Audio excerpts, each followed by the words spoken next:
Hello friends, welcome to our story podcast. Let's begin the story. A pair of mustachios by Mulk Anand. There are various kinds of mustachios worn in my country to mark the boundaries between the various classes of people. Outsiders may think it stupid to lay down, or rather to raise, lines of demarcation of this kind. But we are notorious in the whole world for sticking to our queer old conventions, prides and prejudices, even as the Chinese or the Americans or, for that matter, the English.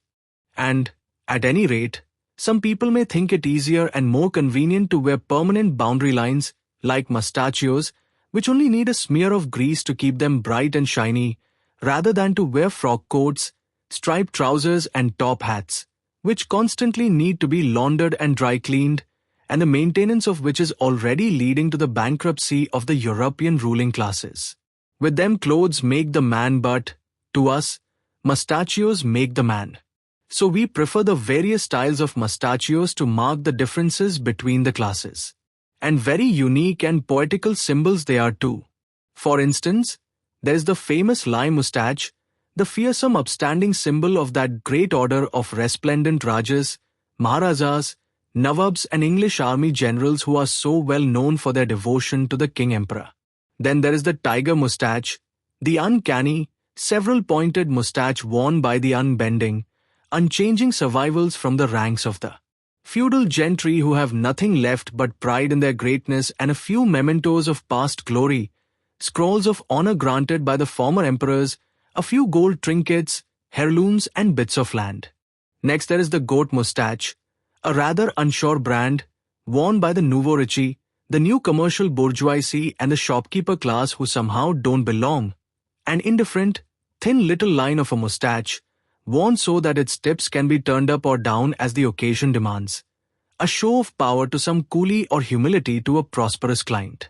There's the Charlie Chaplin mustache worn by the lower middle class, by clerks and professional men, a kind of half-and-half affair, deliberately designed as a compromise between the traditional full mustache and the clean-shaven curzon cut of the sahibs like them to keep mustachios at all. There's the sheep mustache of the coolies and the lower orders, the mouse mustache of the peasants, and so on.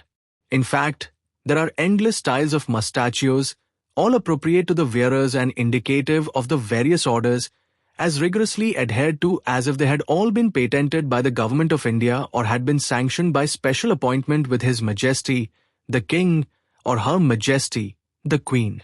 And any poaching on the style of one class by members of another is resented, and the rising ratio of murders in my country is interpreted by certain authorities as being indicative of the increasing jealousy with which each class is guarding its rights and privileges in regard to the mark of the mustachio. Of course, the analysis of the expert is rather too abstract and not all the murders can be traced to this cause, but certainly it is true that the preferences of the people in regard to their mustachios are causing a lot of trouble in our parts. For instance, there was a rumpus in my own village the other day about a pair of mustachios. It so happened that Seth Ramanand, the grocer and moneylender, who had been doing well out of the recent fall in the price of wheat by buying up whole crops cheap from the hard-pressed peasants and then selling them at higher prices, took it into his head to twist the goat mustache, integral to his order and position in society, at the tips, so that it looked nearly like a tiger mustache. Nobody seemed to mind very much because most of the mouse-mustached peasants in our village are beholden to the local moneylender, either because they owe him interest on a loan, or an installment on a mortgage of jewelry or land. Besides, the Seth had been careful enough to twist his mustache so that it seemed nearly, though not quite, like a tiger mustache. But there lives in the vicinity of our village, in an old dilapidated Mughal-style house, a Mussulman named Khan Azam Khan, who claims descent from an ancient Afghan family whose heads were noblemen and councillors in the court of the great Mughals. Khan Azam Khan, a tall, middle-aged man, is a handsome and dignified person, and he wears a tiger mustache and remains adorned with the faded remnants of a gold-brocaded waistcoat, though he hasn't even a patch of land left. Some people, notably the landlord of our village and the moneylender, maliciously say that he is an impostor, and that all his talk about his blue blood is merely the bluff of a rascal. Others, like the priest of the temple, concede that his ancestors were certainly attached to the court of the great Mughals, but as sweepers. The landlord, the moneylender, and the priest are manifestly jealous of anyone's long ancestry, however, because they have all risen from nothing. And it is obvious from the stately ruins around Khan Azam Khan what grace was once his and his forefathers. Only Khan Azam Khan's pride is greatly in excess of his present possessions, and he is inordinately jealous of his old privileges and rather foolish and headstrong in safeguarding every sacred brick of his tottering house against vandalism. Khan Azam Khan happened to go to the moneylender's shop to pawn his wife's gold nose ring one morning, and he noticed the upturning tendency of the hair on Ramanand's upper lip, which made the moneylender's goat moustache look almost like his own tiger moustache. "Since when have the lentil-eating shopkeepers become noblemen?" he asked sorely. "I don't know what you mean, Khan," Ramanand answered. "You know what I mean, seed of a donkey," said the Khan. "Look at the way you have turned the tips of your moustache upwards. It almost looks like my tiger moustache. Turn the tips down to the style proper to the goat that you are. Fancy the ears of people nowadays." "Oh, Khan, don't get so excited," said the moneylender, who was nothing if he was not amenable, having built up his business on the maxim that the customer is always right. "I tell you, turn the tip of your moustache down if you value your life," raged Khan Azam Khan. "If that is all the trouble, here you are," said Ramanand, brushing one end of his moustache with his oily hand so that it dropped like a dead fly. "Come, show me the trinkets. How much do you want for them?"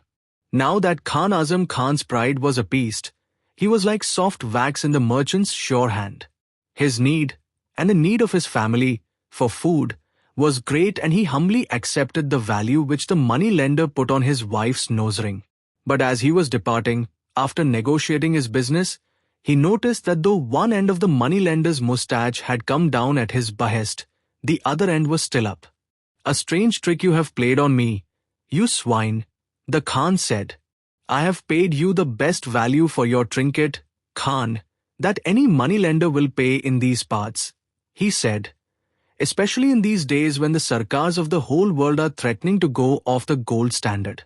"It has nothing to do with the trinket," said Azam Khan, "but one end of your moustache is still up like my tiger moustache, though you have brought down the other to your proper goat style. Bring that other end down also so that there is no aping by your moustache of mine." "Now, Khan," said the moneylender, "I humbled myself because you are doing business with me. You can't expect me to become a mere worm just because you have pawned a trinket with me. If you were pledging some more expensive jewelry, I might consider obliging you a little more. Anyhow, my humble milk skimmer doesn't look a bit like your valiant tiger moustache. Bring that tip down." Khan Azam Khan roared, for the more he had looked at the moneylender's moustache, the more the still upturned tip seemed to him like an effort at an imitation of his own. "Now, be sensible, Khan," the moneylender said, waving his hand with an imperturbable calm. "I tell you, turn that tip down or I shall wring your neck," said the Khan. "All right, the next time you come to do business with me, I shall bring that tip down," answered the moneylender cunningly. "That is fair," said Chaudhry Chotu Ram, the landlord of the village, who was sitting under the tree opposite. To be sure," some peasants chimed in sheepishly. Khan Azam Khan managed to control his murderous impulses and walked away. But he could not quell his pride, the pride of generations of his ancestors who had worn the tiger moustache as a mark of their high position. To see the symbol of his honor imitated by a moneylender, this was too much for him. He went home and fetched a necklace which had come down to his family through 7 generations and, placing it before the moneylender, said, "Now will you bring that tip of your moustache down?" "By all means, Khan," said the moneylender. "But let us see about this necklace. How much do you want for it?" "Any price will do, so long as you bring the tip of your moustache down," answered Azam Khan. After they had settled the business, the moneylender said, "Now, Khan, I shall carry out your will." And he ceremoniously brushed the upturned tip of his moustache down. As Azam Khan was walking away, however, he noticed that the other tip of the moneylender's mustache had now gone up and stood dubiously like the upturned end of his own exalted tiger mustache. He turned on his feet and shouted, "I shall kill you if you don't brush that mustache into the shape appropriate to your position as a lentil-eating moneylender. Now, Khan, come to your senses. You know it is only the illusion of a tiger's mustache and nowhere like your brave and wonderful adornment," said the greasy moneylender. "I tell you I won't have you insulting the insignia of my order," shouted Azam Khan. "You bring that tip down." "I wouldn't do it, Khan, even if you pawned all the jewelry you possess to me," said the moneylender. "I would rather lose all my remaining worldly possessions, my pots and pans, my clothes, even my house, than see the tip of your mustache turned up like that," spluttered Azam Khan. "Acha, if you care so little for all your goods and chattels, you sell them to me and then I shall turn that tip of my mustache down," said the moneylender. "And what is more, I shall keep it flat. Now, is that a bargain?" "That seems fair enough," said the landlord from under the tree where he was preparing for a siesta. "But what proof have I that you will keep your word?" said Azam Khan. "You oily lentil eaters never keep your promises." "We shall draw up a deed, here and now," said the moneylender, "and we shall have it signed by the 5 elders of the village who are seated under that tree. What more do you want?" "Now, there is no catch in that," put in the landlord. "I and 4 other elders will come to court as witnesses on your behalf if he doesn't keep his mustache to the goat style ever afterwards.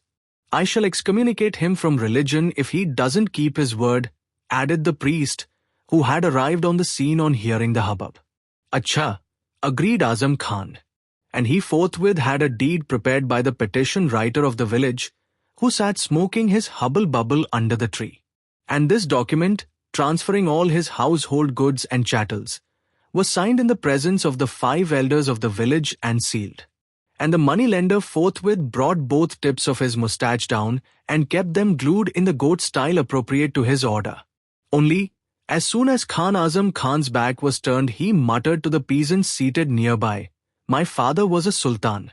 And they laughed to see the Khan give a special twist to his mustache as he walked away, maintaining the valiant uprightness to the symbol of his ancient and noble family, though he had become a pauper. See you in the next video. Please don't forget to like and subscribe.